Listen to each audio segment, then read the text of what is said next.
Boa noite, pessoal. Aqui é o Roberto Ponciano. Hoje a gente está começando o curso que tinha começado, depois a gente teve que parar. Tu não sabe o que aconteceu.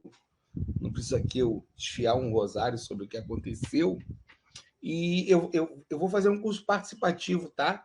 Só vou começar a aula agora aqui me apresentando e aí a gente vai fazer esse ping-pong, esse bate-papo aqui toda semana, na medida do possível, né? Antes de começar a falar de mitologia, vou perguntar a vocês que estão aqui na sala de aula, por que vocês vieram fazer mitologia grega? Qual é o interesse de vocês em fazer mitologia grega? Liguem o microfone, por favor. O meu está funcionando, não está? Tá. Por que você está fazendo mitologia grega, Kátia? Eu sempre me interessei por isso e fui deixando para depois. Eu gosto de mitos, de símbolos, eu gosto de Jung, eu gosto da mitologia afro-brasileira, e por que não estudar a mitologia grega, que é a que domina a civilização judaico-cristã, né? Então, eu resolvi me aprofundar mais para ter argumento, né? Até para quando o pessoal discrimina a minha religião. Beleza. Cíntia, por que você está fazendo o curso de mitologia? Mais ou menos pelo mesmo motivo da colega aí, pela história ocidental, né? E eu acho que é meio que a mitologia é quase uma terapia, né? Quase uma psicanálise, né? A gente entra em vários aspectos assim do nosso psicológico, assim, acho que é bem legal. Então, assim, por que eu decidi fazer esse curso? Eu vou começar contando uma historinha que é a seguinte. Eu estava outro dia num grupo, estava se discutindo se a música Com Açúcar com Afeto do Chico era machista ou não. E eu coloquei minha posição lá, dizendo que não era, que era datada, que tinha um aspecto, inclusive, pictórico. E eu cheguei à conclusão de que, efetivamente, há um descuido com o clássico, há um descuido com as bases do pensamento, né? Então,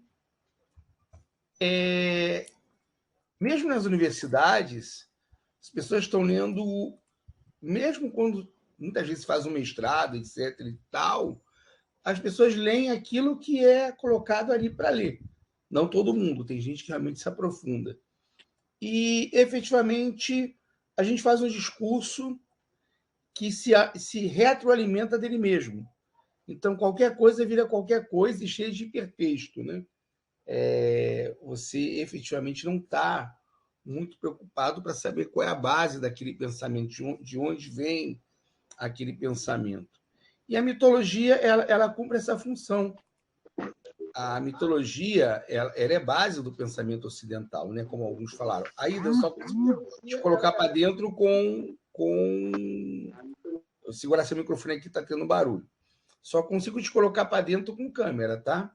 Sem a câmera, o stream não coloca para dentro a pessoa.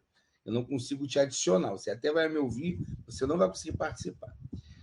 Então, eu fiquei muito tentado a trabalhar essas questões, né? Porque tudo é tudo nos dias atuais e ninguém tem a ideia de pesquisar as fontes do pensamento. E a mitologia é muito mais do que mito, né?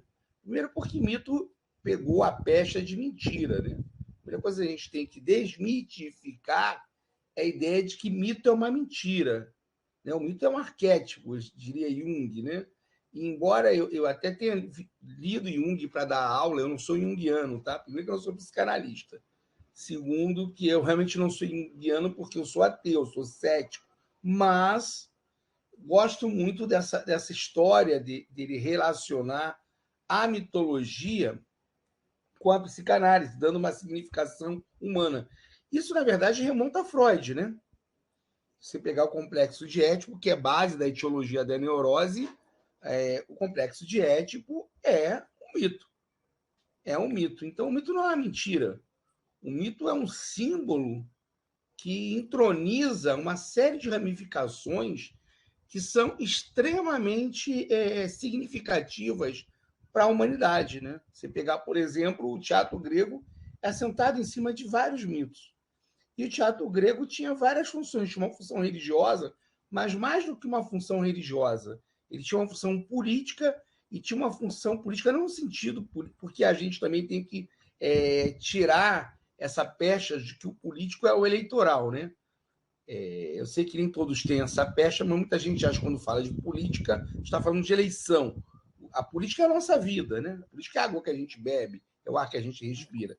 Então, o teatro tinha essa função política de cimentar a polis grega, de cimentar o pensamento grego. E esse teatro era muito baseado numa série de mitos. Os mitos não são mentiras, nem são histórias da carochinha, nem são contos ao léu. São problemas que remetem a significados muito profundos da nossa psique. Né? Se pegar o Édipo, por exemplo, o Édipo é fantástico, a gente vai falar sobre o Édipo, né?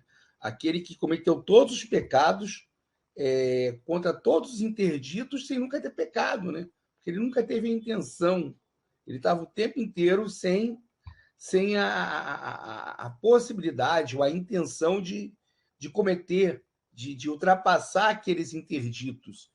Isso leva muito às nossas pulsões, às nossas aspirações, aos nossos desejos, às nossas relações. Então, o mito, no primeiro momento, a primeira coisa que a gente tem que tirar da cabeça é a ideia de que ele é mentira, né? Ele não tem nada de mentira. Ele é uma verdade metafórica e alegórica. E mais do que metafórica e alegórica, ele é uma verdade arquétipa, que vai ultrapassar o tempo, né? E o espaço. Você pega Antígona, por exemplo, Antígona é um belo exemplo. O tio de Antígona, que herda o trono com a morte, com a morte dos dois irmãos, Polinice e Eteócrates, ele não é desculpa a expressão, FDP, né? Ele é um homem com uma função de Estado que se vê na contingência de punir a própria sobrinha por ter desobedecido a uma ordem que era a ordem de não recolher os gestos mortais, os despojos do irmão que era um traidor da pátria, né? Ele se coloca contra a pátria e vai lutar. O irmão que está lutando por Tebas, ele é enterrado com todas as honras, e o irmão que invade Tebas, a carne dele é dada aos cães e aos abutres. E a Antígona fica numa grande contradição, que é uma contradição da nossa alma, né?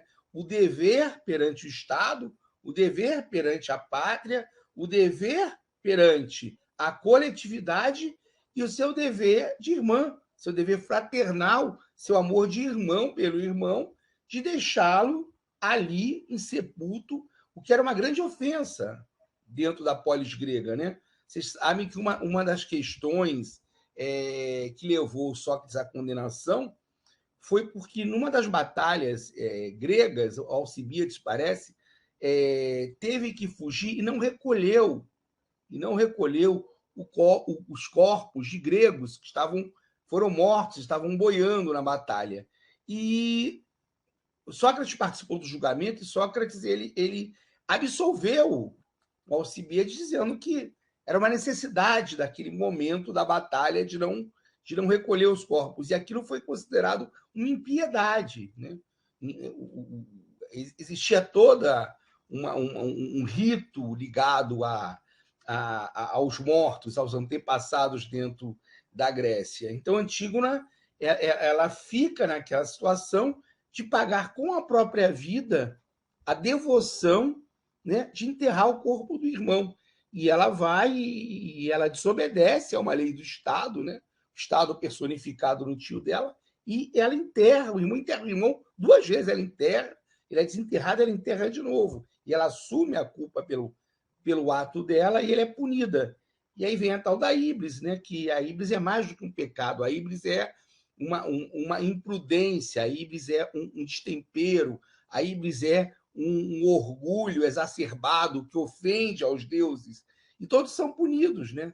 Antígona morre, não pela sua híbris, né? Ela morre cumprindo o seu amor filial, e o rei em exercício perde o filho se mata, porque a irmã de Antígona, o filho dele era apaixonado pela Antígona, né?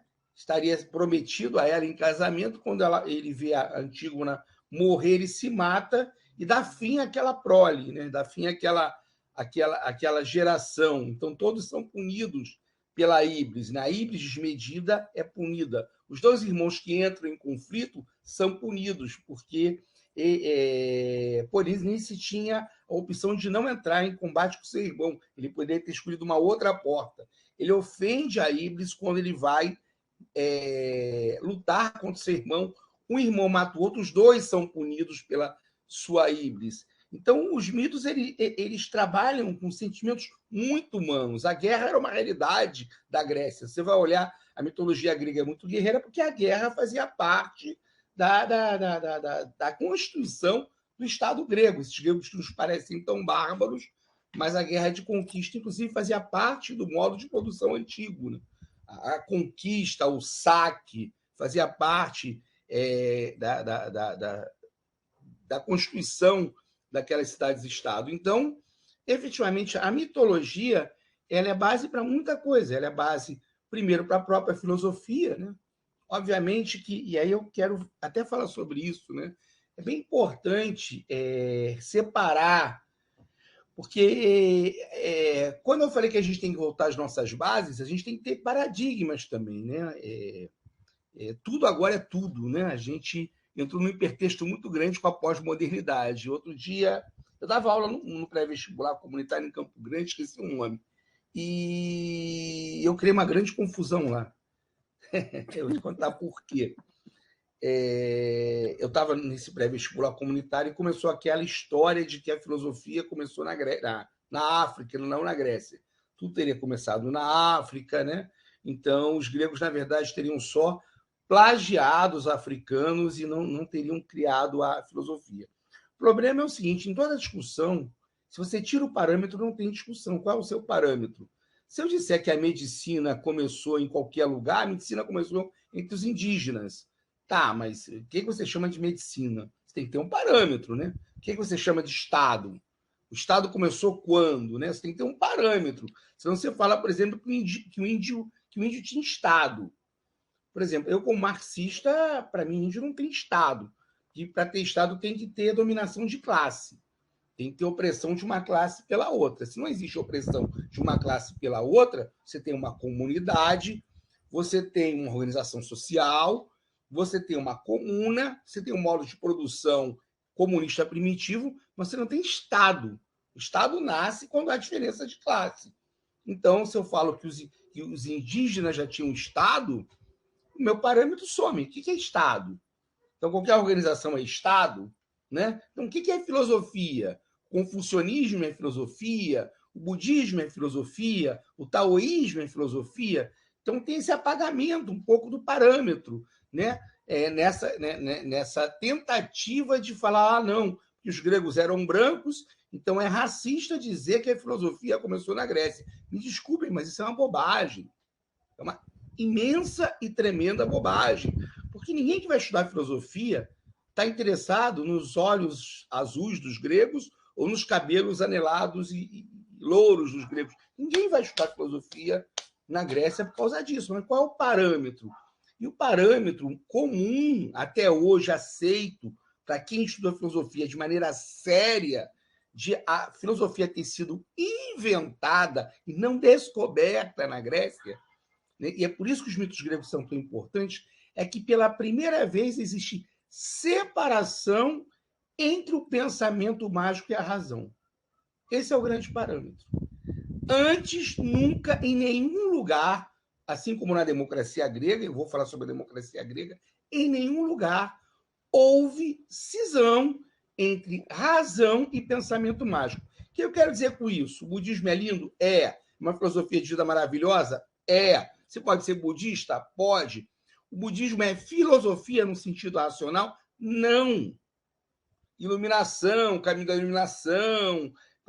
Não é isso. Filosofia é outra coisa.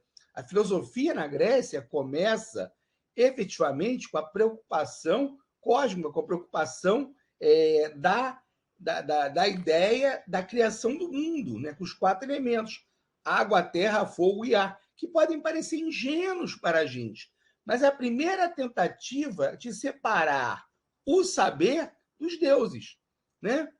Pela primeira vez alguém fala, quando eu falo assim, chove, tudo bem que a gente fala isso brincando hoje, mas quando eu falo chove porque São Pedro está lavando o quintal, isso não é uma explicação científica. Troveja porque Zeus joga um raio, não é explicação científica, né? Chove porque Deus mandou chover. Teve 7 pragas no Egito, seja 7, foram 7, não sei o número de pragas no Egito. Porque Javé mandou lá as pragas. Isso não é filosofia. Isso não é filosofia. Se eu for bom, eu vou para o paraíso porque eu acredito em Jesus. Tá, isso é religião. É uma filosofia religiosa no sentido de filosofia de vida. Mas isso não é filosofia. Porque eu não coloco a razão para julgar isso. Eu não preciso provar isso. Eu acredito e pronto.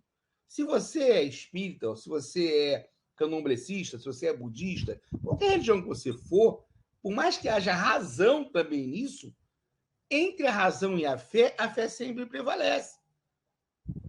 Você não precisa me provar que você vai renascer, ou você não precisa me provar que você vai para o Orum, ou que você vai para o paraíso, ou que você vai para lugar nenhum, né? Isso não tem prova racional.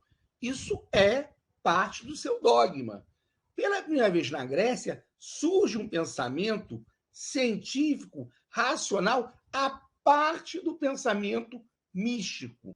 Então, esse é o marco, e é por isso que a gente fala que a filosofia começa na Grécia. Os 4 elementos são uma tentativa de explicar o universo sem a ajuda dos deuses, sem a ajuda de qualquer deus, sem a ajuda de qualquer divindade. Vocês falaram, mas peraí, Ponciano, Platão acreditava em Deus, Aristóteles acreditava em Deus, sim, mas o Deus de Platão e o Deus de Aristóteles não são explicados pela fé, muito pelo contrário. Eles tentam explicar Deus a partir da razão, e aí começa a dar um nó que vai chegar até Descartes, que essa tentativa, quando a filosofia tenta explicar racionalmente Deus, ela continua sendo filosofia. Não estou dizendo que é boa ou má, não estou dando juízo de valor. Quando você tenta explicar a razão por um motivo religioso, deixa de ser filosofia. E aqueles que defendem que a filosofia começou na África, no fundo, colocam um pensamento mitológico religioso africano como base da filosofia. Isso não está correto. Porque quando eu falo que a filosofia grega é a base, a mitologia grega é a base da filosofia, ela é por uma série de razões. Uma das maiores razões é que a mitologia grega vai se depurando e os deuses vão ficando cada vez mais humanos.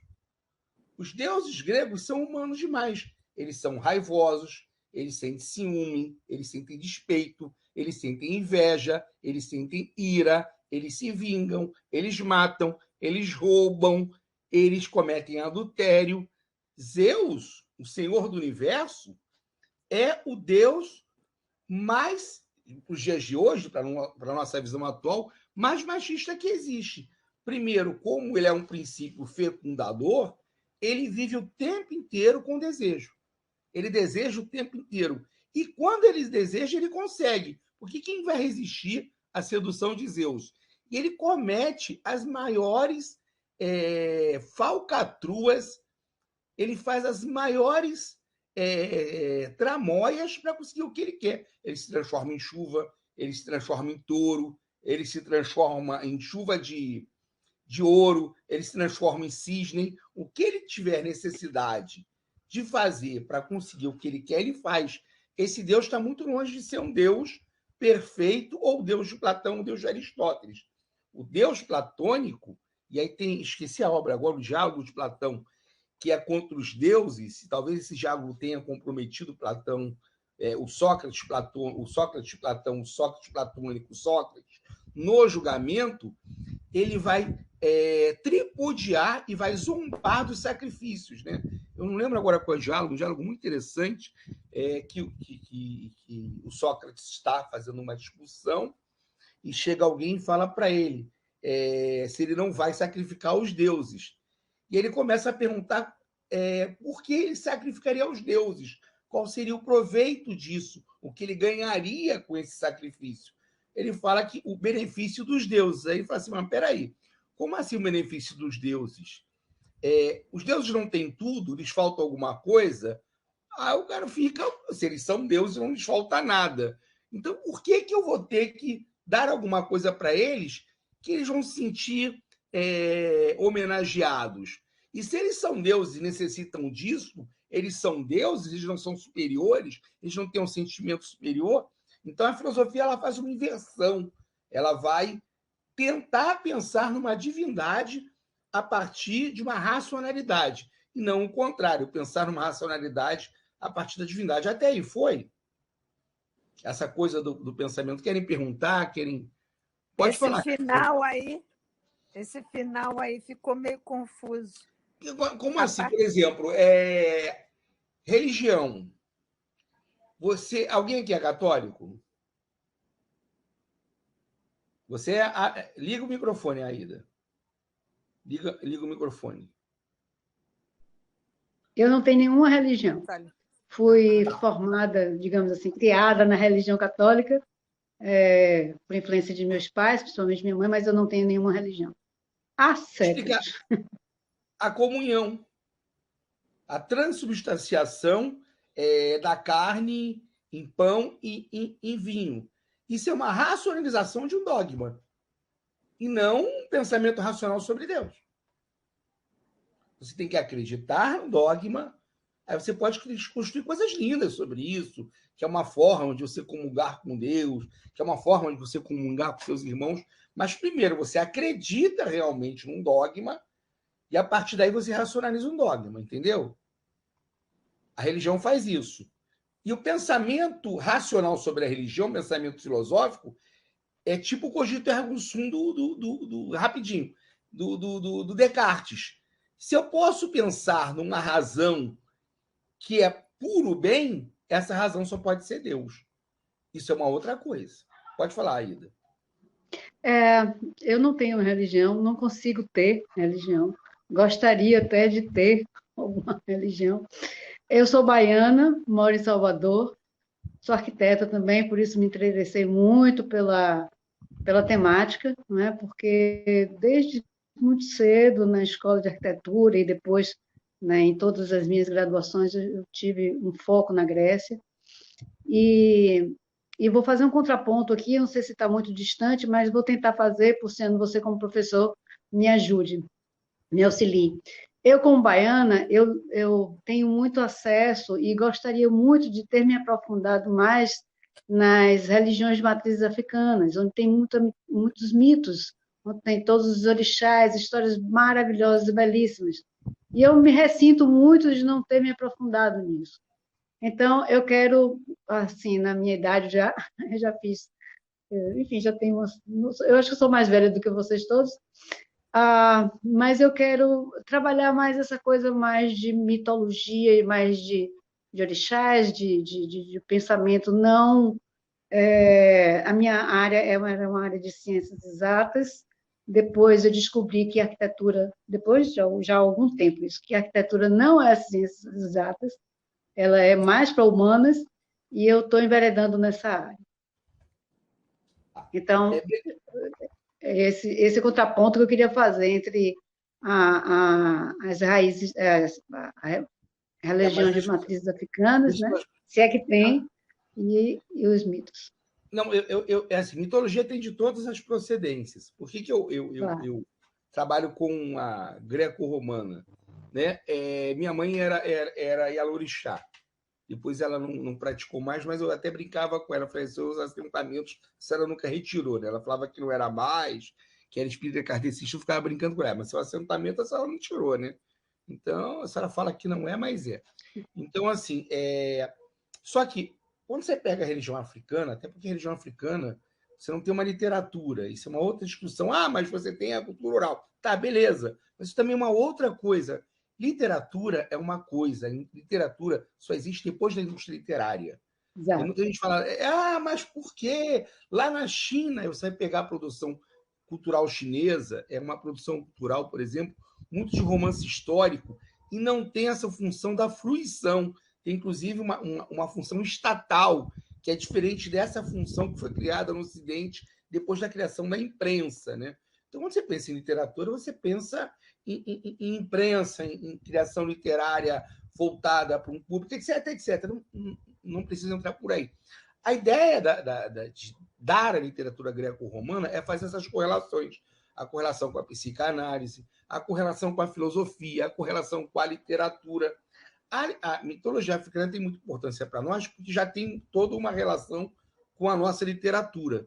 Mas a mitologia africana ela não tem muito essa relação com a filosofia. Sei que tem até, eu acho que agora um curso, não sei se é na UERJ ou na UF, de mitologia africana, e que eles fazem essas correlações da mitologia africana com a ciência, mas, na verdade, aí a gente já começa naquela história de que tudo é ciência, tudo é filosofia. Né? Tá. Não obedecendo a esse critério de, vamos dizer assim, né? A navalha de Ockham, até do pensamento, inclusive alguns condenam o pensamento cartesiano, da história da separação entre fé e razão, que começa na Grécia e tem um ponto de viragem decisivo com Descartes. Que, inclusive, quando você estuda filosofia, você vai ver essa variação. Você começa com o pensamento grego, que é um pensamento racional, filosófico muito racional, aí você vê quase 1000 anos de pensamento religioso, né? Patrística e escolástica, quase 1000 anos de predomínio da igreja, né? São os monges tomistas, os donos do saber. Então, você não tem muita coisa fora da igreja, você tem um retorno, o iluminismo, o renascimento, é por isso que volta à Grécia e se faz de novo esse corte, né? Esse corte epistemológico de separar a razão do pensamento mitológico. Então, assim, eu até adoraria dar um curso sobre mitologia africana. Primeiro, eu ia ter que aprender e não teria essa pegada filosófica, que é mais a minha praia, de fazer assim, essa correlação dos mitos com a filosofia, com a literatura, com a psicanálise. A minha ideia de fazer um curso de mitologia greco-romana é nesse sentido, né? Por isso que eu vim falar da filosofia, né? Por que na Grécia, né? A Grécia tem grandes invenções, né? O teatro, vocês terem ideia da importância da invenção do teatro na Grécia, a gente não tem teatro até o século XV ou XVI na Espanha e na Inglaterra. Você vai falar de teatro, mas não é teatro mais. Você tem autos de conversão, aquilo não é teatro. Na Grécia, você tem praticamente uma indústria cultural teatral. O coro é uma instituição. Há festivais. Tem autor que só vive daquilo. Vive dos festivais. Recebe estipêndio do Estado para escrever. Você tem grandes anfiteatros gregos. E aquilo, depois que a Grécia cai, Grécia e Roma caem, desaparece. E só vão aparecer teatros de novo, o Teatro Elisabetano na Inglaterra e o Teatro dos Currales na Espanha. Né? Mais de 1000 anos. Mais de 1000 anos sem teatro. Você imagina a importância disso. A democracia, com todos os defeitos, por que é tão importante a democracia grega? A democracia grega é um mito, é um engodo. Mito não, é um engodo. Porque a democracia grega só homem, né? Mulher. Em Atenas, principalmente, a mulher era menos que nada, nada tinha mais importância que a mulher. A mulher em Atenas, aquela música do Chico, né? E aí a gente está passando um período também de imbecilidade. Uma vez eu estava discutindo com uma pessoa, não vou dizer o nome, que ela estava dizendo que a música do Chico, Mulheres de Atenas, era machista. Tem pessoa que não entende mais nem sarcasmo, né? Falei, filha, você não entendeu. O Chico primeiro era o Márcio Moreira Alves, tinha o AI-5, e o Chico estava ironizando o AI-5, toda aquela situação, e eles estavam olhando para o Brasil... Não se conhece história, né, professor? Não se conhece história. Não se conhece história. Então, não se sabe nada. Ele estava se ironizando, né? Aquele mirem-se no exemplo das mulheres de Atenas era não mirem no exemplo das mulheres de Atenas. Exato, veja para não fazer. Era ter 3 neurônios. Veja para não fazer, né? E as mulheres de Atenas eram as mulheres Veja do para não Brasil. fazer igual. E as mulheres de Atenas E eram o as mulheres do Brasil. açúcar com afeto também. Criaram o maior caso. Ai, ridículo. E o Chico é não entender que o Chico não está dizendo assim. O Chico não está dizendo que as mulheres têm que ser assim. Ele está tirando um retrato daquela época. Está dizendo que as mulheres do filme não eram assim, as mulheres do ABC não eram assim, né? Ele está falando, as nossas mulheres são assim, é um retrato. Imagina você vai fazer uma minissérie. É igual Hollywood, né? Faz minissérie sobre o estudo e todo mundo beijando na boca, como se beijo na boca existisse no século XVI, XVII, XVIII, né? Então as pessoas são todas modernas, as pessoas nunca tiveram outro comportamento. Há um comportamento ahistórico. As mulheres sentem prazer, o prazer é vedado às mulheres, né? As mulheres que sentiam prazer eram bruxas.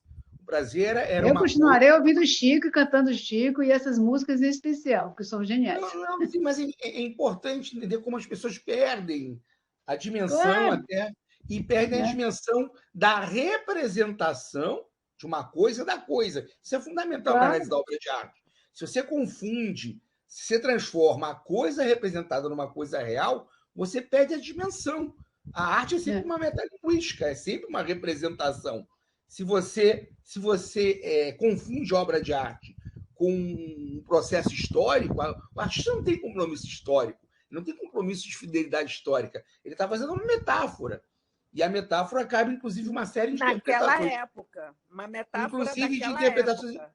Mas e se o Chico fizesse com açúcar com afeto hoje, ele não estaria falando das mulheres de hoje.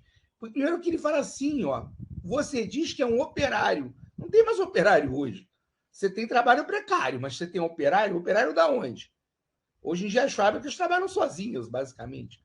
Você tem lá as pessoas que trabalham no controle numérico, empacotado, mas operário mesmo você não tem. Então, o pedreiro, né? O pedreiro. Pedro Pedreiro, mas ali ele está falando de operário. Você tinha uma grande classe operária quando o Chico faz aquela música. A classe operária brasileira está no auge. Ele está tirando um retrato, ele pegou a Polaroid dele tirou um retrato da época, mas as pessoas confundia a representação na obra de arte com. Então, o cara vai ver a Tiocara, do Vitório de Sica, vai dizer que é uma apologia do estupro.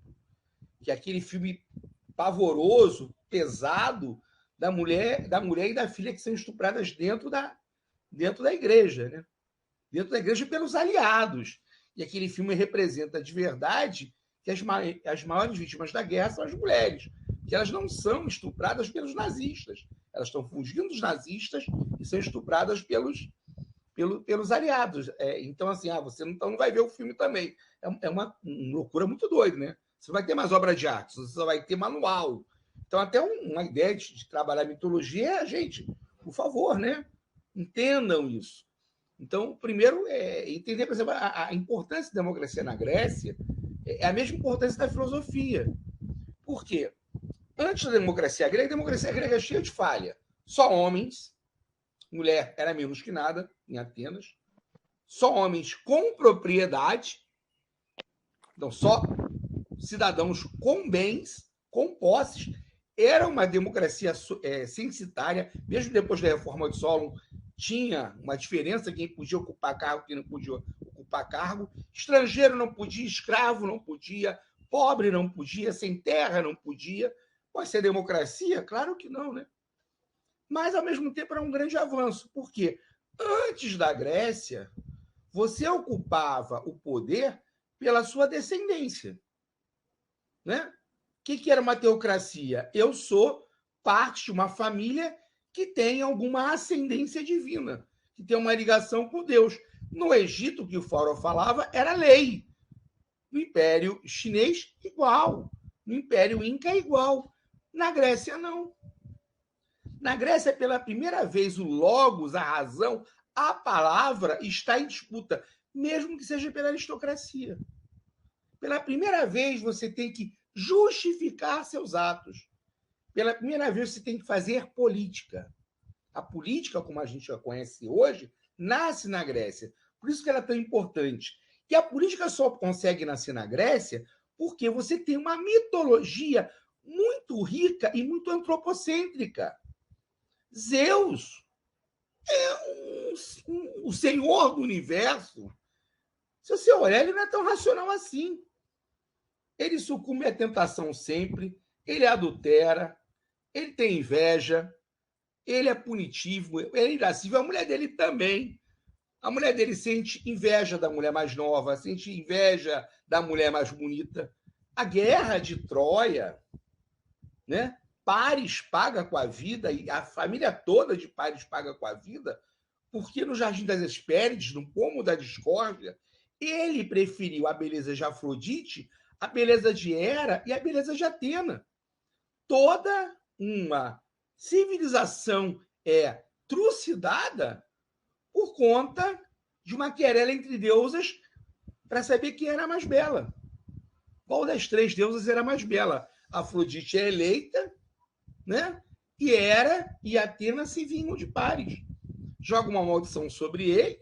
A conquista de Helena é um prêmio maldição e toda uma civilização sucumbe por uma querela entre três deusas. Então, esse divino grego é um divino muito antropocêntrico. Os deuses são cheios de inveja. Na Grécia não tem iluminação, não tem promessa de vida futura. O Hades não é o inferno, não tem pecado. Você não é punido no inferno pelos seus pecados. Hades não é o capeta, não é o diabo, não é Satanás, não vai punir ninguém. Né? As Eríneas que punem os crimes de sangue, tão apenas e somente os crimes de sangue, crimes da própria família, elas têm uma função bem concreta. Punem nessa vida e na outra, mas são determinados crimes, não são todos os crimes. Você ir lá e matar um inimigo numa guerra, as Eríneas não estão nem aí para você. Você matar seu pai e sua mãe, as Eríneas vão te castigar. Mas você matar alguém numa guerra, você vai para o inferno, você cometeu adultério. Não. As mulheres atenienses, elas traíam seus maridos? Não. Por quê? Porque elas sentiam culpa? Não. Porque o prazer era pecado? Não. Elas não traíam seus maridos porque o pater familias tinha direito de vida e de morte sobre elas. Se elas traíssem, seriam mortas. Mas não porque elas, como na civilização pós-grega, achavam que o sexo era pecado. Muito pelo contrário. Os deuses gregos transavam e transavam à beça. Com raras exceções, Artemisa, Atena, tinham as deusas virgens. Mas a maioria das deusas gregas tinha, inclusive, como característica, né, transar muito, procriar e, às vezes, inclusive, trair. Afrodite tinha um marido chamado Hefesto. O Hefesto talvez seja, desculpa a expressão, né, o corno mais famoso da história, né? Que era um corno divino. O Hefesto prende o amante, é uma das passagens, eu acho, que mais engraçadas da mitologia greco-romana, porque o Hefesto era feio, né? Era deformado e era feio. E ele é dado em casamento de Evine e Erogamos a Afrodite. A Afrodite é dada a ele, é o prêmio pelo ferreiro de Zeus, né? O homem o Deus que fazia as armas de Zeus, que esculpia as armas de Zeus. Zeus premia ele com a deusa mais bonita, que é a Afrodite. Só que a Afrodite tinha horror a Hefesto. Tinha um marido, tinha um casamento lá, mas tinha horror ao Hefesto. E a Afrodite ela vai se deitar com o mais odioso dos deuses, que é Ares. Tem dois deuses da guerra. Um deus da guerra que é Atena, que é o deus, entre aspas, da guerra boa e justa, que Atena é a sabedoria também. E o deus da guerra, o Ares, que era um deus da discórdia, que era um deus que não era querido por nenhum dos deuses. Mas Ares era lindo. Ares era um Apolo. Ares era todo esculpido. Era uma perfeição. E Atena, ela deita e rola na cama de casada com Ares. E aí o Hefesto tem uma grande ideia, entre aspas, uma grande ideia. Eles moram no Olimpo. Ele tece uma teia invisível para prender os amantes. E depois que ele prende os amantes, ele chama os outros deuses para mostrar a vergonha de Afrodite. Só que a Afrodite ela não se envergonha por ela, fica um pouco envergonhada, mas ela, e aí, vai fazer o quê? Não vai bater em Afrodite, não vai matar porque os deuses não morrem. Então, na verdade, ao fim e ao cabo, quem fica ridicularizado é o próprio Hefesto, que chama todos os deuses para rir, e os deuses estão rindo da Afrodite, mas estão rindo dele. Fala, uai, meu amigo, você está trazendo aqui para ver que você é um corno sertanejo que gosta de cantar a música do Rick Renner, faz aquela fila e ele sai envergonhado. Então, esses deuses são deuses muito humanos. Muito humanos, sentimentos são muito humanos. O Hefesto tenta se vingar da esposa e acaba fazendo um papel de ridículo, né? Todos os deuses olham para ele e falam, meu filho, pode falar, Kátia.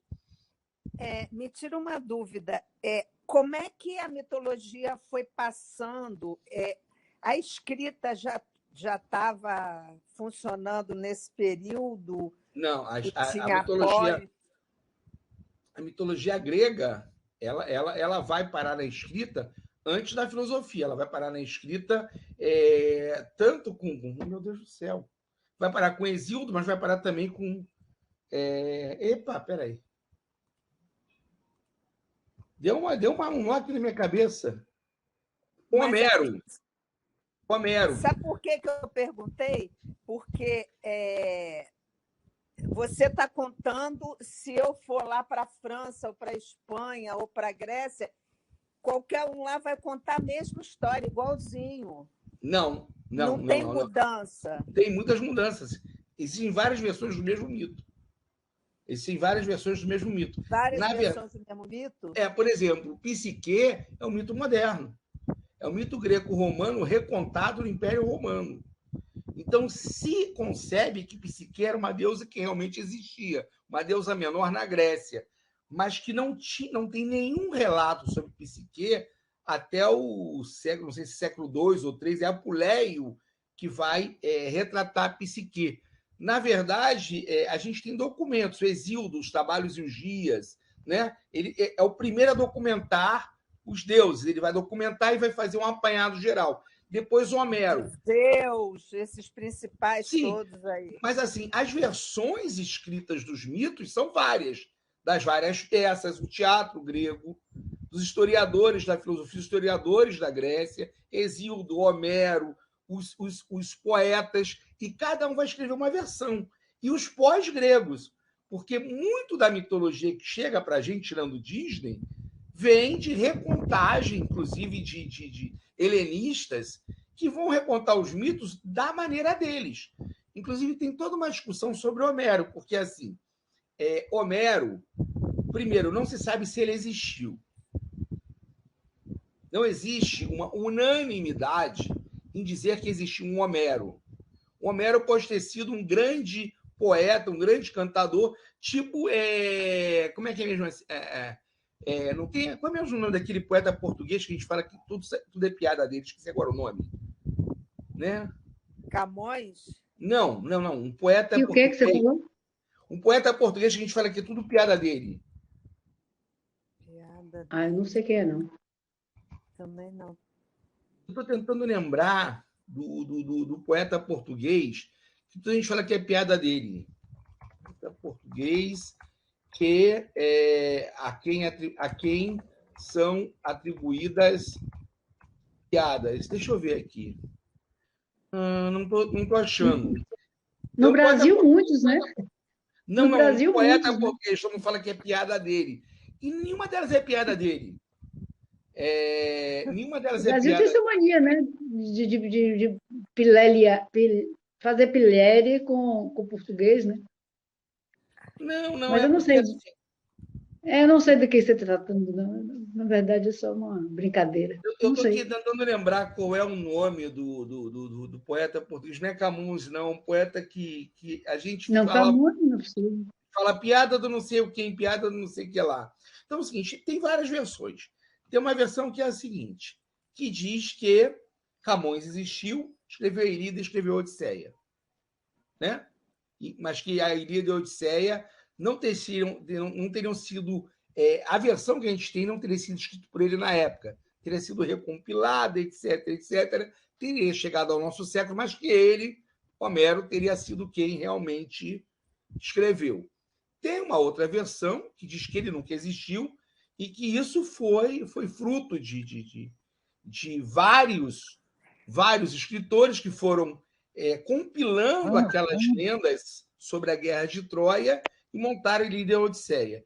Tem uma terceira versão que diz que Homero teria escrito a Ilíada, mas não teria escrito a Odisseia. Eu não tenho esse tipo de aprofundamento, eu não sou helenista a esse ponto para opinar, né? Mas, assim, para vocês terem uma ideia, se chega a isso. A mitologia greco-romana não tem só uma versão, não. Não tem só uma versão e não tem só uma interpretação.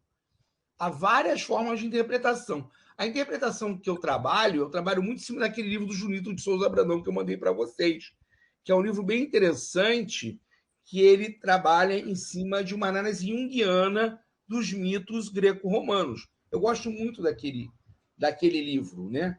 Foi um livro que eu usei tanto na Faculdade de Filosofia quanto na Faculdade de Letras, né? O livro de mitologia greco-romana do Junito eu acho que é uma boa base para estudo, né? Então, tem várias versões de um mito, não existe só uma versão de um mito, tem várias versões de um mito. Por exemplo, o mito da Medeia tem duas versões.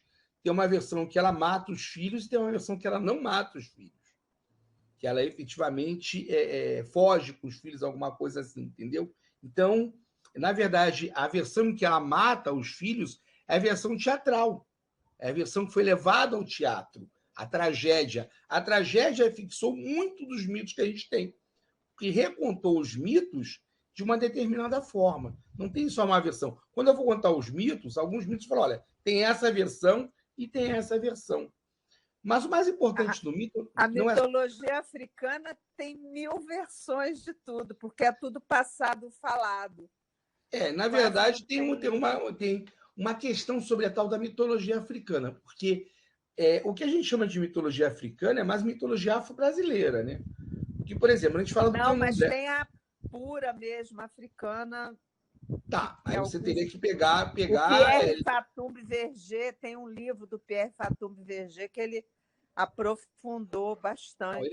Ele foi à África e estudou alguns ditos lá, mas, por exemplo, ele mesmo fala que não existe candomblé na África. Não, é diferente. É totalmente diferente daqui. Sim, o candomblé só existe no Brasil. Porque esse o panteão... Lá uma casa de santo é só um orixá. Sim, assim. Na verdade, são várias religiões. São várias religiões de várias regiões, com cultos diferentes, que foram reunidos aqui dentro da senzala, né? Quando a gente fala, muita gente, quando a gente fala no Brasil em mitologia africana, já é uma mitologia afro-brasileira, já é uma personificação brasileira do mito. Por exemplo, você não vê aqui no Brasil o falo, o pênis, como símbolo do Exu. Você vai na África, você vê na encruzilhada uns pênis enormes, que são símbolos do Exu. Aqui, pela nossa própria raiz judaico-cristã, isso basicamente é proibido, né? Que os Exu é um símbolo de fertilidade. Então, eu não conheço nenhum terreiro, não conheço. Tem até, e não estou dizendo que seja o diabo, porque não é, mas no sincretismo religioso, tem até terreiro que personifica o Exu lá com o diabão, né? Que é uma coisa completamente fora da mitologia africana. A mitologia africana não tem o diabo, não tem bem e mal. Não tem. Então, se você for o Exu corresponderia ao Mercúrio. Ele é um mensageiro. Um mensageiro, sim. Mas é uma mitologia diferente. E na África, você tem símbolos de pênis. Pênis mesmo, tem lá, simbolizando Exu. E aqui no Brasil você não tem. Eu nunca vi. Pode ser que tenha, alguma casa... Não, mas talvez na Bahia, em algum lugar tenha. Ponciano, eu tive no Recôncavo Baiano, lá tem bastante essas figuras mitológicas do Exu com pênis enorme, não, tem muito. Mas no Recôncavo, eu não sei se é Exu também, mas tem essa figura lá, bastante, assim, mas no Recôncavo, né? Não é o Exu com pênis enorme. Não, é o pênis. É o pênis simbolizando o Exu. Isso eu não vi, não. Eu vi o diabinho com o pênis, assim, muito. Aí já começa o diabo, né? Porque o diabo não é Exu. Mas é bem diferente.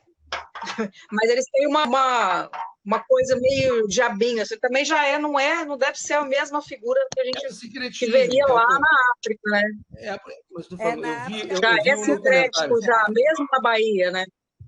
eu vi um documentário sobre Exu na África, ou Exu, ou que nem o nome é Exu, né? O nome é outro. E os É. pênis, nas encruzilhadas, pênis enormes. Só o pênis, simbolizando o orixá. Só Então, o que a gente chama de mitologia africana, na verdade, é mitologia afro-brasileira. Se for ver a santeria em Cuba, é diferente. Né? Até do Rio para a Bahia tem diferença. Né? Tem até aquela música tem na Bahia, muita. São Jorge. No Rio, São Sebastião. Oxóssi aqui manda. Até o sincretismo é diferente.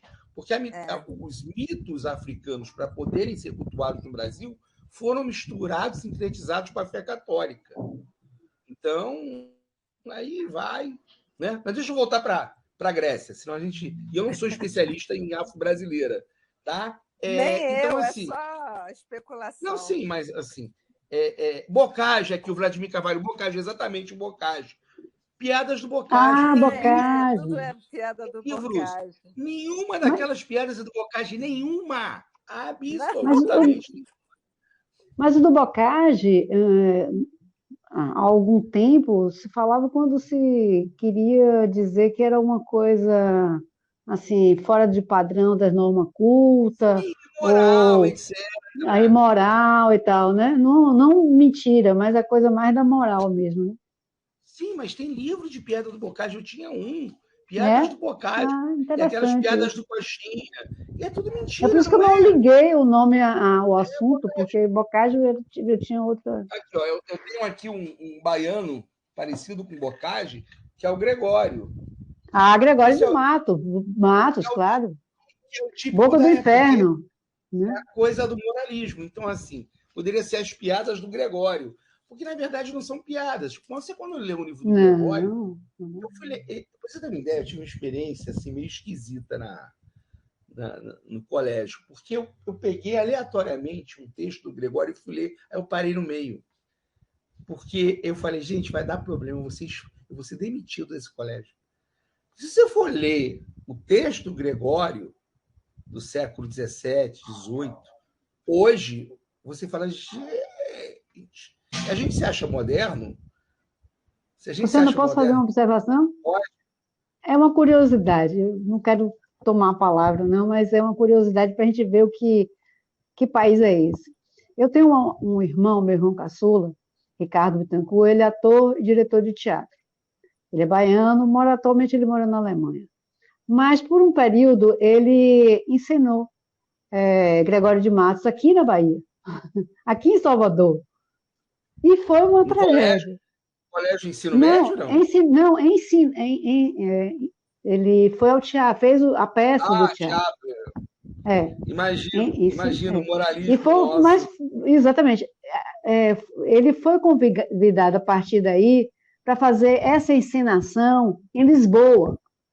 E ele foi, a convite da universidade. E foi um maior sucesso lá.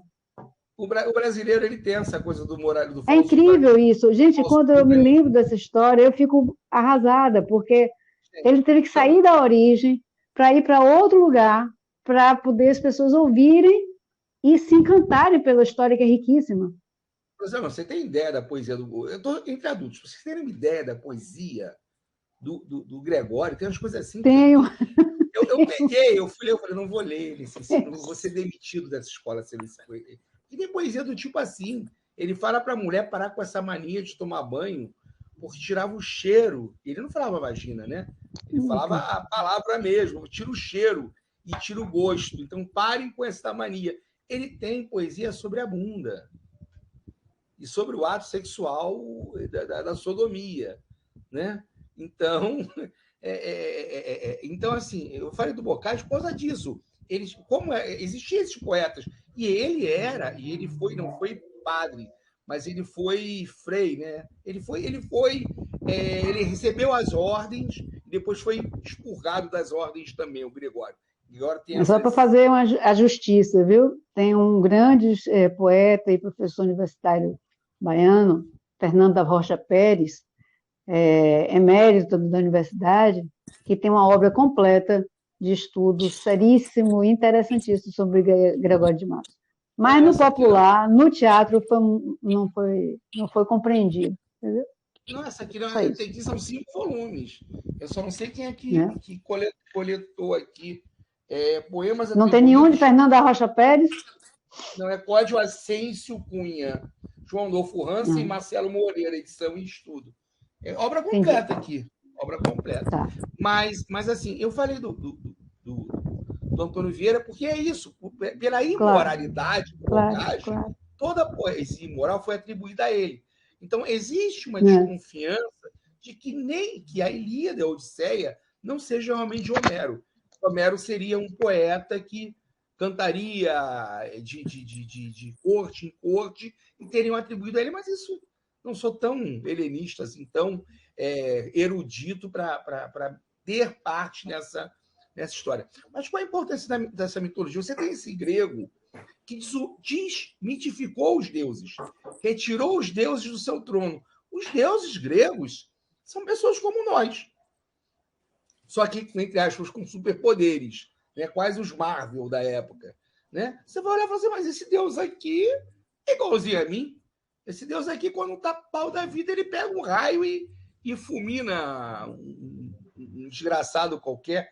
Zeus, quando alguém caguetava as traições dele para Hera, imagina, Zeus traía a Hera. E a Hera ia para cima de Zeus. E aí alguém caguetava as infidelidades de Zeus. Zeus punia. Zeus, o senhor do universo, não queria ser entregue, não queria ser alcaguetado. Então alguém falava para a mulher, olha, seu marido está distraindo. Tomava um raio na cabeça. Né? Era transformado em tartaruga. Tinha uma série de... Por exemplo, tinha uma série de punições. Então, esses deuses, muito humanos, não metiam medo em ninguém. Se você cometesse um adultério, se você fosse para um bacanal, se você participasse de uma orgia, você não ia para os quintos dos infernos. Se você tivesse pensamentos adúlteros com o seu vizinho, se de noite na sua cama você tivesse pensamentos impúdicos, Deus não ia estar nem aí para você. Falar, pô, eu também tenho. Então, essa religião não provocava medo. A religião grega não provocava medo. Ela vai ser um ótimo material para essa mitologia. Uma religião que não provoca medo. Embora haja híbridos, embora haja punições, mas as punições não seguem um código moral estrito como o judaico-cristão. Não existe um código a seguir, não existe um livro sagrado. Existem cultos, existem mistérios, mas não tem isso. Isso provoca uma explosão cultural na Grécia, tanto na poesia, quanto no teatro, quanto na filosofia. Então, essa mitologia ela é muito rica. E ela vai ser um códice que vai servir de inspiração para toda a inteligência ocidental. E não é só para a inteligência, pasmem, existe um pensamento muito tosco que acha que a mitologia greco-romana é base do pensamento ocidental anticristão, pensamento ocidental que se virou contra o cristianismo do Renascimento, do Iluminismo, do pensamento laico ou até ateu. Isso é uma mentira. Tá? Muita gente acha que a religião greco-romana, né? A religião greco-romana, a religião cristã é uma religião judaica.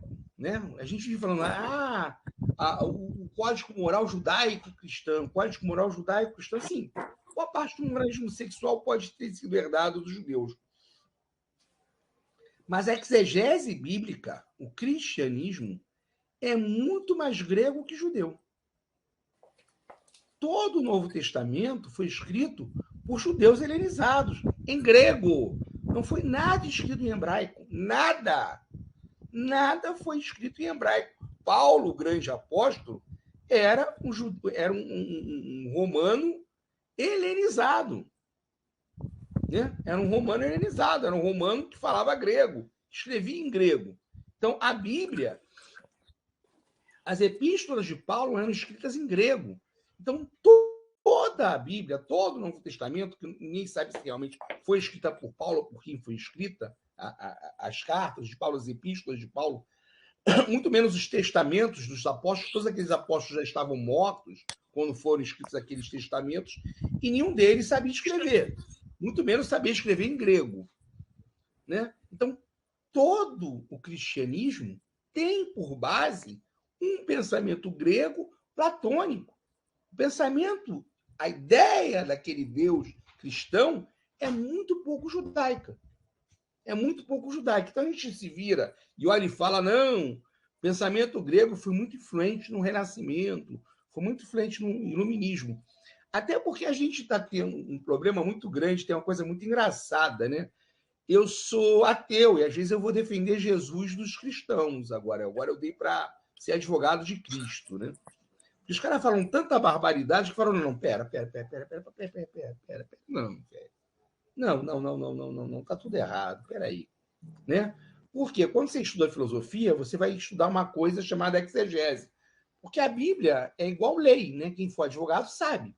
Lei se interpreta, você tem que estudar hermenêutica para entender direito. Religião, você tem que estudar exegese. Infelizmente, nossos queridos pastores hoje, principalmente os dos cultos neopentecostais, nunca estudaram exegese. Quando você falar para eles que a religião cristã é uma religião grega, eles falam, não tem nada a ver. Eles não têm a mínima ideia da influência de Plotino, da influência de Platão, né? Eles não sabem que os dogmas escolhidos pela igreja são todas baseadas no pensamento platônico. Então, você imagina uma mitologia que é tão rica que ela permeia o pensamento cristão, que é a base do pensamento ocidental, mais do que o próximo pensamento judaico. Ah, mas o Velho Testamento é todo judaico. Tá. O cristianismo é o Velho ou o Novo Testamento? O cristianismo não é o judaísmo. O judaísmo é judaísmo, o cristianismo é cristianismo. Se você for olhar a exegese cristã da fundação da igreja, o que se diz do Velho Testamento? O Velho Testamento tem que ser lido de maneira alegórica, metafórica. A lei está no Novo Testamento, não no Velho. A lei de Cristo está no Novo Testamento.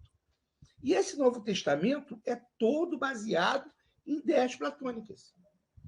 E a interpretação dos dogmas cristãos é todo platônica. A ideia da separação entre carne e espírito é uma ideia da dupla navegação platônica. De um mundo aparente material, de um mundo espiritual, que é o mundo verdadeiro, é o mundo das ideias platônicas. Então, essa mitologia grega, ela é tão forte que ela vai influenciar a filosofia e, a partir dessa filosofia, ela vai influenciar todo o pensamento cristão. Estoicismo, cinismo, né? São todos elementos, o ceticismo, são todos elementos, tirando o epicurismo, tá? São todos elementos que vão ser fundantes da fé cristã. Então, essa mitologia grega, ela é base de muita coisa, do cristianismo ao renascimento, ao iluminismo e à psicanálise. Porque as ideias de Freud foram todas assentadas numa mitologia grega, a ponto do Sartre e Foucault, né, quando querem diminuir Freud, dizerem que, na verdade, ele opera sobre uma mitologia quase que inocente, negando as pulsões. Na verdade, Freud vai usar aquela mitologia para estudar as nossas pulsões. Então, essa é a importância da mitologia. Por que estudar mitologia grega? Porque se você não estudar mitologia grega, você não entende o mundo ocidental.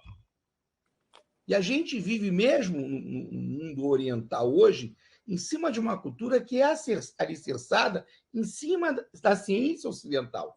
Embora tenha sido o mundo oriental que salvou a ciência do massacre do genocídio cristão, hoje o mundo está assentado em cima da ciência ocidental. Então, você precisa desse suporte para poder não cometer essas obscenidades, né? Você começa a discutir, você se torna, inclusive, um ser ahistórico. Acho que a gente vive no ano zero, que a cultura começou agora, que você tem que alicerçar seu pensamento a partir da sua opinião. Ah, não, eu não vou estudar mitologia greco-romana porque é racismo. Dizer que a Grécia é a base da filosofia é racismo, isso é uma grande bobagem. Ninguém vai estudar os gregos porque eles têm louros, né? Ninguém vai estudar os gregos porque eles são louros, porque têm cabelos anelados, não. É porque essa mitologia ela vai ser a base, o alicerce de todo esse pensamento ocidental. Tá? Eu falei demais, vamos fazer hoje uma aula menor, de 1h30, porque é uma aula de apresentação. Vamos escutar vocês, tirar dúvida. Podem ligar o microfone. O meu tá ligado o tempo todo. Não, mas podem falar. Dúvida, não. Não, mas falar, opinar. O pessoal que está no YouTube está. Porque eu não estou vendo. Aqui está o Vladimir. Só está o Vladimir aqui no YouTube de fora. Ele pode entrar, eu deixo ele streamar. Se ele quiser entrar, ele pode entrar. Eu entrei no YouTube. Você consegue ver o que eu escrevi no YouTube? Consigo por dentro e por fora. Consigo aqui também. Os comentários. Eu clico aqui em comentários, todos aqui. Ah, tá. Aqui não, eu tenho um lugar para os comentários que eu botei lá. Tá. Pode falar. O que você quer falar, Kátia? Pode falar. Não, eu já tinha falado. É porque eu tive que desligar um pouco. Meu telefone está muito quente. Estou com medo dele ter um troço. Explodiu. Cíntia. Eu também vou ter que mudar de aparelho daqui a pouco. Mas eu só queria saber, assim, no curso, se a gente vai abordar a questão do espaço construído, para não falar em arquitetura especificamente, dentro das concepções dos mitos, né? Eu não tinha onde se habitava. Eu posso tentar buscar isso. Não estava na programação, não, mas eu posso tentar buscar isso ainda. De repente, uma aula extra. Né? Porque eu trabalhei muito... Eu até esqueci de falar mito, mitologia, mas mitema, né? Porque os mitos eles são construídos dentro de arquétipos que são totalizantes. Então, você tem um mitologema, por exemplo, Psique é um mitologema, Eros e Psique é um mitologema total. Você, dentro desse mitologema, os mitemas, as partes significativas. Sim, claro. Entendo, né? Perfeitamente, então, claro. Eu vou trabalhar muito em cima disso. Por exemplo, cada uma das tarefas de Psique é um mitema, né? É uma parte constitutiva de todo aquele mito. E o mito de Eros e Psique é um mito apaixonante. Eu falei outro dia para minha mulher, outro dia não, já faz um tempo, né? Que a Bela e a Fera era só uma recompilação de Eros e Psique. Falou, não é não. Eu falei, então assiste a minha aula. Na verdade, é uma cópia deslavada. Eros e Psique é todo.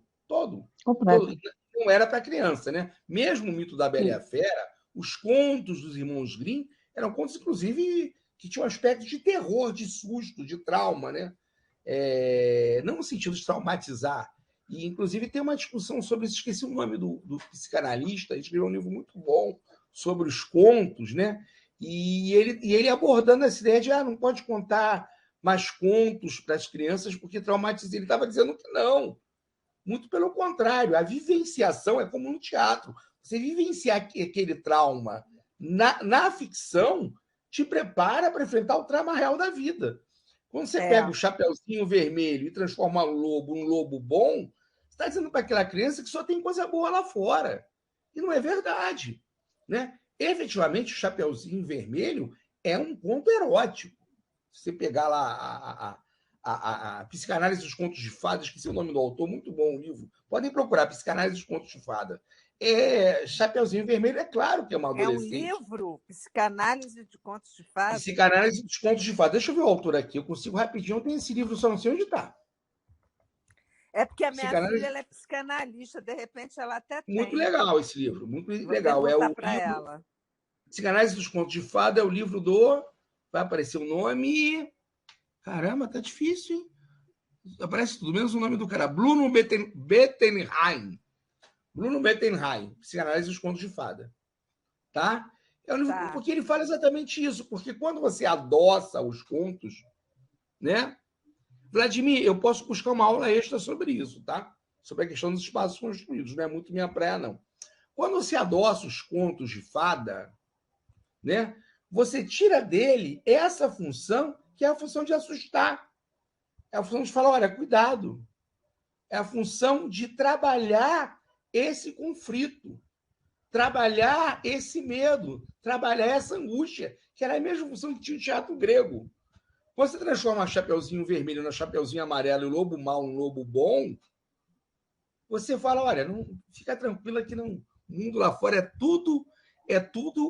é flor de lótus, né? E a flor de lótus, na verdade, está em cima de um pântano cheio de jacaré. Então ele vai trabalhando aí olha, fica todo mundo abestado, né, babaca? todo mundo abestado. Ele fala, esses contos de fada, com essa temática que parece pesada, ele tem uma função de trabalhar essas pulsões, essas angústias, esses conflitos. Falar, cara, acorda, ó, o mundo é ruim, não é tão bonzinho quanto você pensa, não. Cuidado, Chapeuzinho Vermelho. Não fica andando na floresta de bobeira, não, que o lobo mau vai te papar. Né? Não, cheguei lá, o lobinho amarelo que veio brincar comigo, uma ciranda. Ah, então tá, vai nessa que é assim. Aquele entendeu? Três Porquinhos é estratégia de guerra, né? Sim, não, sim. Eles pararam de falar no Três Porquinhos. É estratégia de guerra, de como você vai se defender do inimigo. Sim, mas, por exemplo, é bom lembrar que os contos, como são contados, os contos, como são contados pelo Disney, são contos falsos. Não são os contos como eram originais. Né? Tem que começar por aí. O Disney estuprou todos os contos. Né? Ele cometeu um estupro contra os irmãos Grimm. Ele cometeu uns estupros contra os contos originais, que eram contos muito mais pesados. E da onde que ele tirou? Da onde que ele tirou a Pequena Sereia? Não sei. Não tem nada a ver com a Iemanjá, não. Com certeza não. Lembrando que no conto original dos irmãos Grimm, a Chapeuzinho Vermelho, a Chapeuzinho morre. A Chapeuzinho é papada, ela morre. Né? Ela morre. Ela não sobrevive a Chapeuzinho. Não tem aquilo de tirar a vovó do estômago do lobo. O Chapeuzinho dança. Né? Então tem uma moral. Olha, cuidado. Cuidado. A vida tem perigo. Você pode morrer numa dessas. Entendeu? Ah, é pesado? É pesado. E não era para criança. Cumpre a sua função, né? Cumpre a sua função. Cumpre a sua função de falar, olha, fofinho, acorda para a vida. Né? Não seja tão parvo, não seja tão tolo. Né? E aí você tem essa disneylização, né, da sociedade. A sociedade, né, que não pode sofrer qualquer tipo de arranhão. Óbvio que ninguém está fazendo bullying aqui. A gente fala, olha, não é isso. Mas você desprepara a pessoa para qualquer confronto, para qualquer conflito. A pessoa fica desarmada. Ah, não, o mundo lá fora tem que me tratar como um ser divino. Também interessante esse livro, vale a pena ver. É a Psicanálise dos Contos de Fada, que fala que esses contos eles são para trabalhar tensões, são para trabalhar perdas, são para trabalhar angústias, são para trabalhar confrontos, né? Porque todas as nossas passagens, todos nós aqui estamos com mais de 20 anos, né? A Kátia deve estar com uns 27, a Ida com uns 30, eu estou com meus 23. Mas a passagem para a adolescência, a passagem para a puberdade, é uma passagem de muita tensão, né? Então, aqueles contos tinham essa função de trabalhar essa tensão, né? A descoberta da sexualidade, a transformação do ser humano num ser humano sexualmente adulto é uma passagem muito traumática. Não é uma passagem fácil para ninguém. Para ninguém. Eu só lia Monteiro Lobato nessa fase. Não, mas não é isso. Ele está dizendo assim, esses contos com essa tensão, inclusive sexual, inclusive erótica, eles têm essa função. Ali não chega a ser explícito, mas está implícito que tem um conteúdo erótico. Para ter um medo do estupro e dessas coisas todas que podem acontecer. E pode acontecer, Chapeuzinho Vermelho. Olha, não vá para a floresta assim, dando bobeira, despreocupada. Seja atenta. Né? Não passe pelo atalho, vá pelo caminho principal. Cuidado. Tá? Ó, acorda, filha. Não é assim.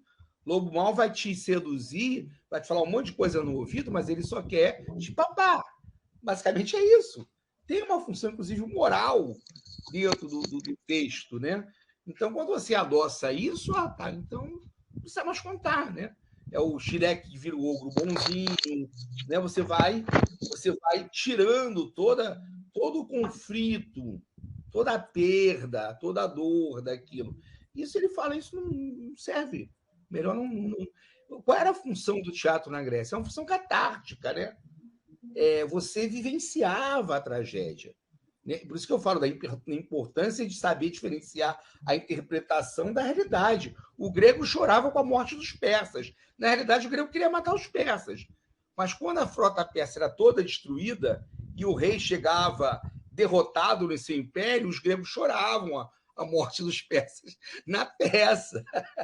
Eles choravam, olha, coitados dos persas, foram todos mortos. Não fui eu que matei, na realidade, mas não, na peça, porque ele se transportava. E ali até, uma coisa interessante, que ele chegava até a se transportar na pele do inimigo. Né? O teatro grego até essa função teve. Então, o grego conseguia fazer essa diferenciação entre a representação e a realidade. E tinha uma função mesmo, né? Catártica, de você vivenciar aquilo, de saber que a vida é finita, de saber que a vida tem perda, tem muito dor. importante a gente aprender isso, porque eu conheço a mitologia grega assim, pedaços. Eu já ouvi falar em Édipo por causa de Freud, eu já ouvi falar em Medeia, eu já ouvi falar nisso, naquilo, e alguns pedaços, mas eu não tenho uma noção da mitologia como um todo. Então, esse curso é muito eu não sou legal. helenista, tá, gente? Agora estou doutorando em literatura comparada, sou mestre em literatura e filosofia, não sou um helenista, não leio em grego. Conheço algumas palavras do grego de tanto fazer literatura, mas assim, eu sou um apaixonado pela mitologia greco-romana. Na verdade, minha proposta, eu talvez saiba um pouco mais que vocês, é aprender mais ainda com vocês, né? Porque eu despertei não faz tanto tempo assim para a mitologia greco-romana. Foi quando fui fazer o mestrado em filosofia, 2004, por aí. 2004 foi depois de mitologia, de filosofia. Filosofia foi 2013.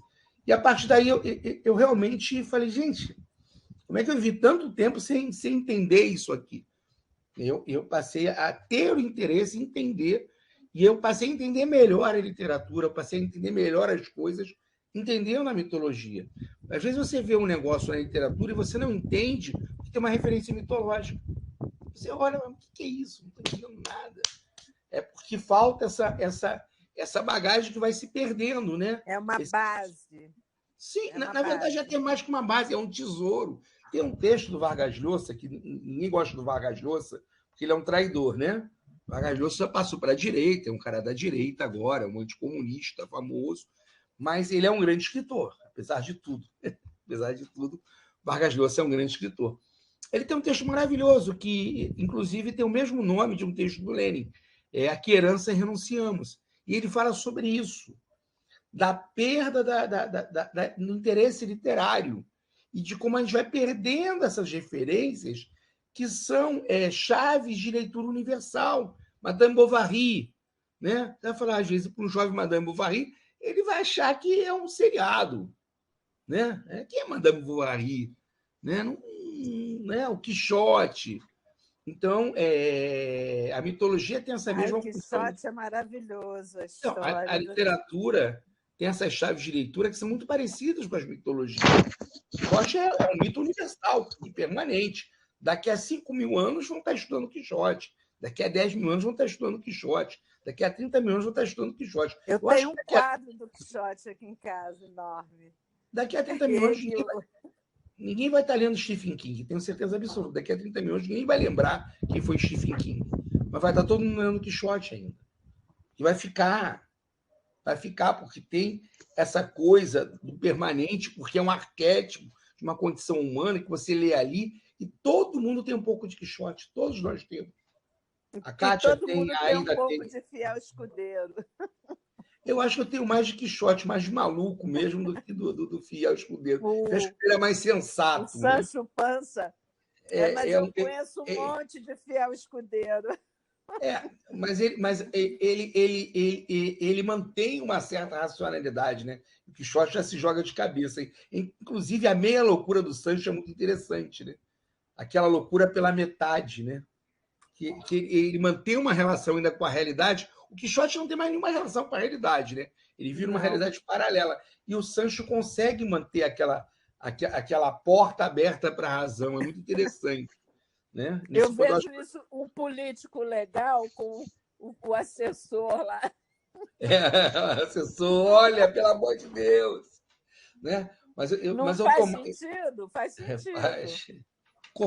Corporalmente, eu estou gordinho aqui, estou mais para Sancho Panza, mas eu acho que, em termos de estrutura mental, estou mais para Quixote, aquela loucura Fora da real. aquela loucura revolucionária. Mas eu acho que o Quixote é um bom exemplo para que serve um mito, né? Não é um mito greco, mas é um mito literário.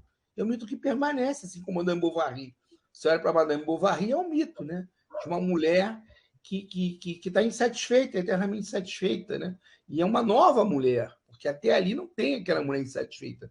Aquela mulher que, em tese, está realizada, né? Sonho da novela da Globo, ter um bom marido rico de cuidar dela, ter uma boa casa, tem dinheiro, tem tudo, mas nada disso a satisfaz. Ela quer o prazer, ela quer a festa, ela quer o brilho, ela quer o baile, ela quer sair, né? E aí tem toda uma discussão sobre a punição da Madame Bovary. Ela não é punida pelo marido, ela se autopune, ainda tem aquela coisa das heroínas de romance que ainda morrem, né? É interessante o Balzac, que não mata as heroínas dele, né? Porque a Ana Karenina morre, se joga do trem, se mata, né? A Madame Bovary morre de desgosto, e eu não lembro o nome da mulher, a mulher de 30 anos, eu não lembro o nome da heroína. Eu acho bem interessante que ela não morre, ela chega no final, tá, e daí? Traí, adulterei, e vou fazer o quê? Ah, tá, meu marido não liga para mim, meu marido também tem amante, eu tenho meus amantes e a vida continua. Então o Balzac já dá um passo à frente, ele para de matar as mulheres que traem, né? Então, isso são todos arquétipos, né? São arquétipos de uma condição humana. Então, o mito serve como esses arquétipos, né? Essa simbologia. Eu sei que está saindo um pouco do tema, mas me impressionou muito Balzac, quando eu li A Mulher de 30 Anos, o fato dele não matar a mulher. Acho que é um dos primeiros que não mata a infiel, não mata a adulterina, né? Porque Madame Bovary morre, Ana Karenina morre, todas muito compungidas, muito vivendo um dilema moral. E o Balzac fala: não, peraí, como assim? Não vai, ninguém morre, é mentira. Todo mundo aqui nessa corte aristocrática, os casamentos de conveniência, ninguém se ama, casam por.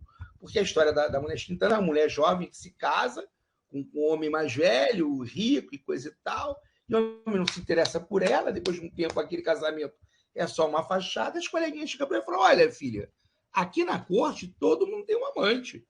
Você tem que ter um amante também. E ela: não, que isso? Não, de jeito nenhum, não vou fazer isso. Nunca, mas passa o telefone dele, né? E ela tem um amante. E aí ela está apaixonada, ela descobre que o amante era lavou, tá novo, né? Ó, tchau, acabou, foi muito bom enquanto durou, vamos manter. E ela apaixonada. Mas também passa. É bem interessante, né? O Balzac, eu acho que ele por isso que ele é realista, ele sai dessa coisa do romântico e, olha, não é assim que acontece mais, né? Aquela mulher aristocrática que está encerrada lá numa vida infeliz com um conde, com um barão, com o que quer que seja, ela pode ter seu amante, inclusive é tolerado pela sociedade, desde que ela não assuma. Tem que ser tudo velado, né? Então é interessante, são metáforas da sociedade. Termina ela meio no faixio. Ela termina lá meio no faixio, né? Ela não é feliz com o marido, o amante foi só um sonho de uma noite de verão, e ela fica esperando o próximo. Assim. Dá a entender que faixio, que tédio, e aquela sociedade vive daquela aparência. Mas é interessante. Eu sei que eu sei bastante da mitologia grega, mas é só para mostrar assim, a alegoria, né? Quem vê a obra de arte não como representação, mas como realidade, vai começar a falar: mas como é que pode? A esquerda, nesse ponto, é muito parecida com a direita, né? O Chico fez aquela música que falou assim: largo tudo, largo mulher e filho. Aí fizeram um texto contra o machismo na obra do Chico. Eu falei: gente, pelo amor de Deus, é uma música, uma representação, ele não está largando. Quem nunca pensou isso? Mas pensar de bobeira. Você passa na rua, a Kátia está casada há 170 anos, ele passa na rua, vê um homem bonito e fala: nossa, Largava esse velho aqui dormindo. Lindbergh e o Molon. O Lindbergh foi citado. Largo tudo. Largo tudo e vou morar com o Lindbergh. Você vai fazer? Claro. Entre o fazer e o pensar, vai uma distância enorme. Ele está falando uma coisa que é muito comum, um pensamento muito comum. Né? Senão fica aquela coisa católica, minha culpa, minha máxima culpa, trair em pensamento, em intenção, entendeu? Ai, meu Deus. A esquerda está parecida, né? Você não viu esse debate sobre essa letra do Chico? Ele escreveu lá, mulher eu e não filho. tenho saco. Eu não Teve tenho esse saco. debate. Até ela Eu socialista fico por isso. irritada. Eu fico irritada porque eu não tenho essa coisa. Sim, é tomar a representação como realidade, tomar a obra de arte como tratado de sociologia e tomar até a intenção como gesto. Obra de arte é uma foto do momento. E é uma metalinguagem, é uma representação da representação. Né? Por exemplo, é como você fala assim. Fazer o que ele quiser. Não vamos citar nomes, você está gravando.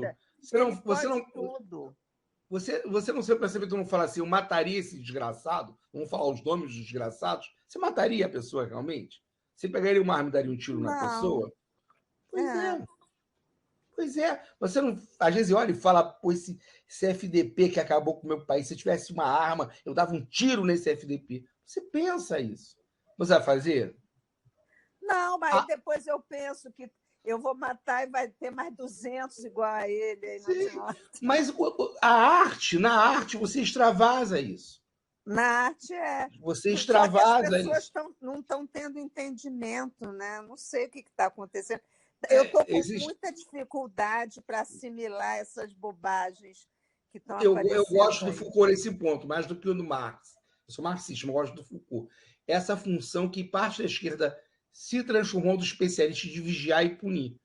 Você fica vigiando e punindo. Pois é, eu não sou de vigiar e punir.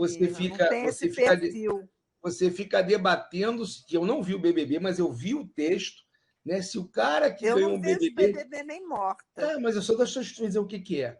Se o cara que ganhou o BBB merecia ganhar ou não porque ele traiu a mulher. Eu não vejo BBB, mas acho isso uma grande bobagem. Né? Olha o debate que a gente se propõe, né? A gente fica vigiando. As pessoas estão com fome. Estuprar uma menina índia lá Mas é mais do que isso, Cátia. Eu durmo e acordo pensando nisso. Cátia, olha só. Fica punindo e vigiando. Eu estou falando, eu estou falando de esquerda. Eu estou falando de esquerda. Antes, mas a esquerda tinha que estar vigiando os garimpeiros. Sim, antes quem tinha essa função de vigilância moral era a esquerda, era a direita católica.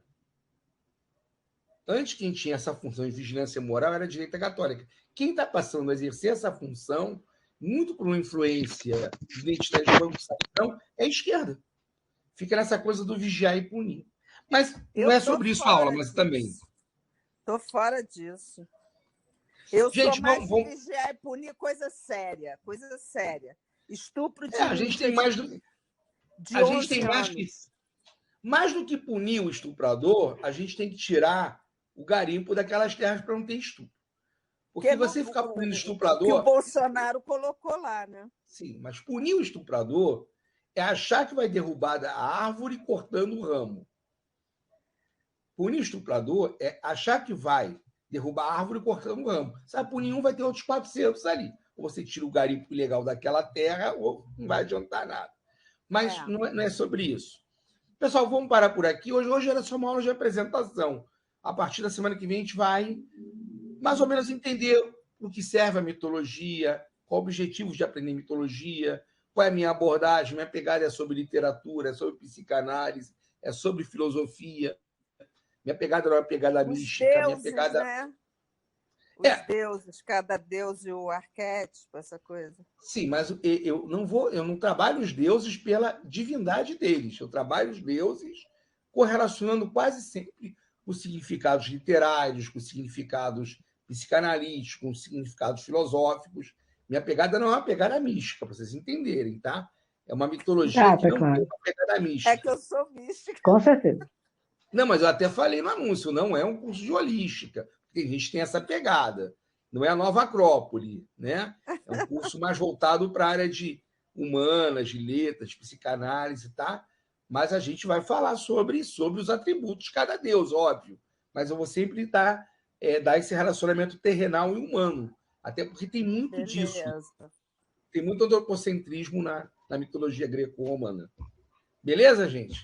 Beleza, eu queria dar boa noite a todos, agradecer e dizer que meu entusiasmo está compatível com o que eu vi hoje. Aliás, eu já tinha assistido a primeira aula, que foi a introdução, também fiquei muito entusiasmada e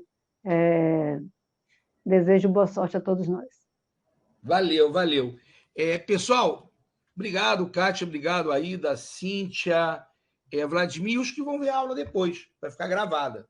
Vou encerrar a transmissão aqui, então a gente vai